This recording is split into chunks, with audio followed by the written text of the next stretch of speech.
Hello बच्चों, तो आज हम लोग रिलेटिविटी फिजिक्स में पढ़ेंगे Lorentz transformation for relativistic velocity.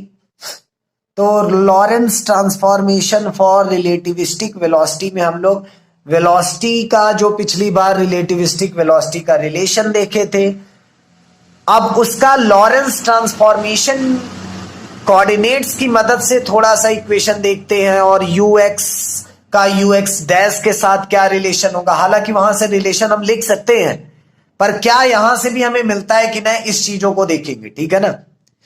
तो यहां पर हम लोग मान लेते हैं कि हमारे पास दो फ्रेम है, एक फ्रेम हमारा S है और दूसरा फ्रेम हमारा S डैश है।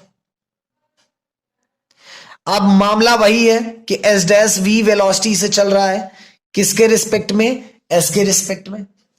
और मान लेते हैं यहां पर पार्टिकल P है और ये पार्टिकल P S डैश के फ्रेम के रिस्पेक्ट से U डैश वेलोसिटी से चल रहा है और S फ्रेम के रिस्पेक्ट से ये U वेलोसिटी से चल रहा है। बात को समझो कि दो फ्रेम है, एक S फ्रेम है, दूसरा S डैश फ्रेम है। S dash frame V velocity से चल रहा है और उसमें एक पार्टिकल है जो उस फ्रेम के रिस्पेक्ट में U डैश वेलोसिटी से चल रहा है और वही पार्टिकल S फ्रेम के रिस्पेक्ट से U वेलोसिटी से चल रहा है। मामला बहुत क्लियर है कि मान लो एक ट्रेन है, आप जमीन पे हो, जो जमीन पे आप हो वो ग्राउंड है S फ्रेम, ट्रेन है S डैश फ्रेम और ट्रेन के ऊपर एक पैसेंजर बैठा है, वो है हमारा पार्टिकल P। अब पैसेंजर ट्रेन पे दौड़ रहा है तो पैसेंजर की जो वेलोसिटी है वो U डैश है ट्रेन के रिस्पेक्ट में, जो कि S डैश फ्रेम है। और जो ग्राउंड पे है, जो ग्राउंड के रिस्पेक्ट में उसकी वेलोसिटी है वो है U, जो कि ग्राउंड से देखने पे मिलेगी। यही चीजों को हम थोड़ा सा लिख लेते हैं सपोज करके कि suppose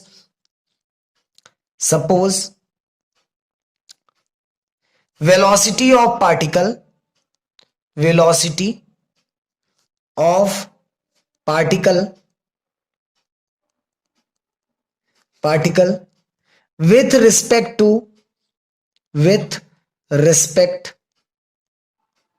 to S frame is U and that of with respect to S dash frame is U dash। Then अब क्या हो जाएगा, हमें पता है कि according to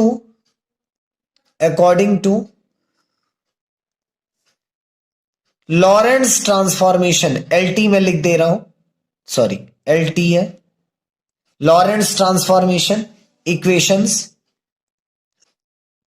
Lorentz transformation equation क्या होता है, लॉरेंस ट्रांसफॉर्मेशन इक्वेशन होता है एक्स डैश बराबर x minus v t upon under root 1 minus v square upon सी स्क्वायर। क्योंकि एक्स डैश में सारा मोशन हो रहा है इसलिए वाई डैश बराबर है वाई, जेड डैश बराबर है जेड और टी डैश बराबर है हमारा, टी डैश बराबर क्या है, टी डैश बराबर है t minus v x upon सी square under root 1 minus v square upon सी स्क्वायर।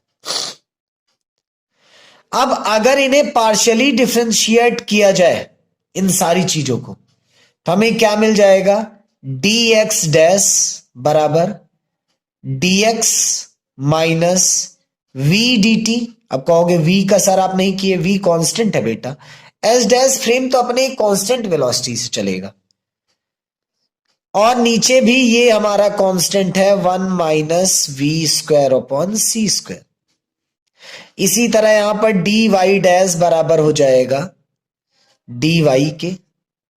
इसी तरह हमारा डी जेड डैश बराबर हो जाएगा डी जेड के।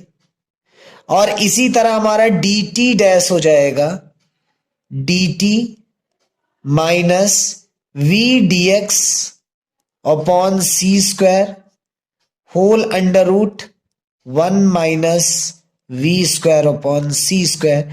इसे इक्वेशन 4 दे दें, इसे इक्वेशन 3 दे दें, इसे इक्वेशन 2 दे दें और इसे इक्वेशन 1 दे दें। अब इसका क्या काम है मैं बताता हूं आपको। ये सारे इक्वेशन दे दिए। अब हमें पता है कि अगर मैं ये अपॉन ये करूं dx dash upon dt dash, तो क्या ये u डैश हो जाएगा? याद है सबको 12th वाला dx अपॉन dt वेलोसिटी होता है। तो इक्वेशन 1 को मैं 4 से डिवाइड करूं तो मुझे ux डैश की वैल्यू मिल जाएगी। फिर इसी तरह इक्वेशन 2 को 4 से डिवाइड करूं तो मुझे uy की मिल जाएगी, uy डैश की। इसी तरह uz डैश की इसे डिवाइड करने पे तो मैं एक एक करके डिवाइड करूंगा, उसके बाद फिर ux uy uz इन तीनों की वैल्यू लिखूंगा। ठीक है ना। अच्छा ux dash uy dash uz dash निकाल के क्या करेंगे भाई? ये u डैश है तो इसका तीनों डायमेंशन में होगा, ux dash uy dash uz dash होता है कि नहीं? 3 डायमेंशन में वेलोसिटी का। तो अगर हम तीनों निकाल लें तो हम लोग ये लिख सकते हैं। ठीक है ना। तो एज u डैश बराबर होता है ux I cap uy j cap uz k cap. यहां पर डैश भी लगा दूं क्योंकि सब डैश वाला है। ठीक है ना। ux dash I cap uy dash j cap uz dash k cap. इसी तरह u बराबर ux I cap uy j cap और uz k कैप। ठीक है ना। अब यही हमें वैल्यूज मिल जाए तो काम हो जाएगा हमारा, u निकल आएगा। तो चलो डिवाइडिंग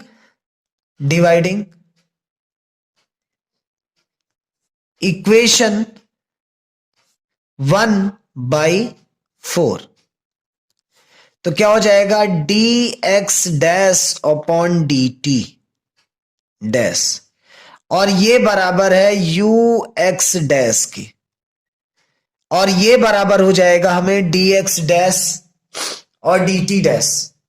उन दोनों में देखो 1/√1 - वी स्क्वायर अपॉन सी स्क्वायर वो कॉमन है, वो कट जाएगा। तो क्या बचेगा?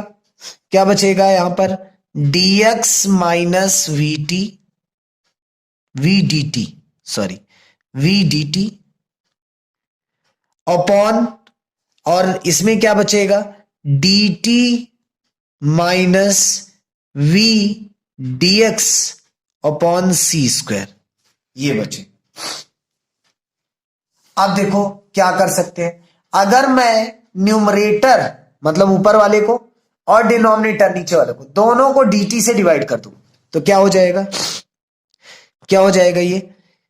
ये dx अपॉन dt हो जाएगा मतलब ux माइनस ये dt कट जाएगा v अपॉन यहां dt कट जाएगा 1 माइनस यहां पर भी dx अपॉन dt आ जाएगा u मतलब v u x ux ही रहेगा अपॉन सी स्क्वायर। और याद करो क्या यही रिलेशन था u वाले का, ux minus v upon 1 minus v ux upon सी स्क्वायर।